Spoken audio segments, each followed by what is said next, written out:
नमस्कार, मैं महावास्तु कंसल्टेंट आचार्य मोनिका गुड़गांव से। आज मैं आपके सामने बहुत ही इंटरेस्टिंग टॉपिक पे बात करने वाली हूँ, क्लॉकवाइज स्टेयर्स और एंटी क्लॉकवाइज स्टेयर्स के बारे में। बहुत सारे लोगों को समझ में नहीं आता कि क्लॉकवाइज स्टेयर्स किसको कहते हैं और एंटी क्लॉकवाइज किसको कहते हैं। मान लीजिए आप ग्राउंड फ्लोर पे खड़े हैं और आपके घर की सीढ़ियाँ ऊपर को राइट हैंड साइड को घूम रही हैं, मतलब कि नीचे से जब वो राइट हैंड साइड को घूमती है तो वो क्लॉकवाइज होती है। और मान लीजिए अगर आप ग्राउंड फ्लोर पे खड़े हैं और जो आपकी सीढ़ी है वो नीचे से आपके लेफ्ट हैंड साइड को घूम रही है तो वो एंटी क्लॉकवाइज स्टेयर्स होती है। अब एंटी क्लॉकवाइज स्टेयर्स कौन से जोन में होनी चाहिए ये पता होना बहुत इम्पॉर्टेंट है, लेकिन इससे पहले मैं आपको ये समझाना चाहूँगी एक और एग्जाम्पल के साथ।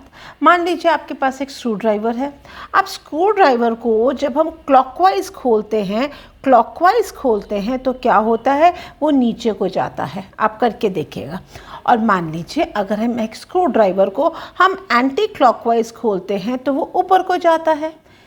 तो क्या मतलब हुआ, अगर जिस जोन की एनर्जी हमारे को सप्रेस करनी है तो हमारे को उस जोन में, मान लीजिए ये जो स्प्रिंग है वो हम कैसे लगाएंगे, अगर उस जोन की एनर्जी हमारे को सप्रेस करनी है तो हम वहाँ पे क्लॉकवाइज लगाएंगे जिससे कि वो नीचे हो जाएगा।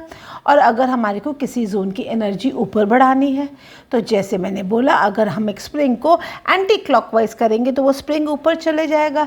इसी तरीके से अगर मान लीजिए किसी जोन की एनर्जी हमारे को सप्रेस करनी है तो हम वहाँ पे एंटी क्लॉकवाइज स्टेयर्स नहीं लगाएंगे, सप्रेस करनी है तो क्लॉकवाइज लगाएंगे। अगर मान लीजिए किसी जोन की एनर्जी हमको बढ़ानी है तो हम वहाँ पे हमेशा एंटी क्लॉकवाइज स्टेयर्स का इस्तेमाल करेंगे। तो अब मेरे को लगता है आप लोगों को क्लियर हो गया होगा कि क्लॉकवाइज और एंटी क्लॉकवाइज स्टेयर्स हमारे को कौन से जोन में कहाँ यूज़ करनी चाहिए। Thank you so much.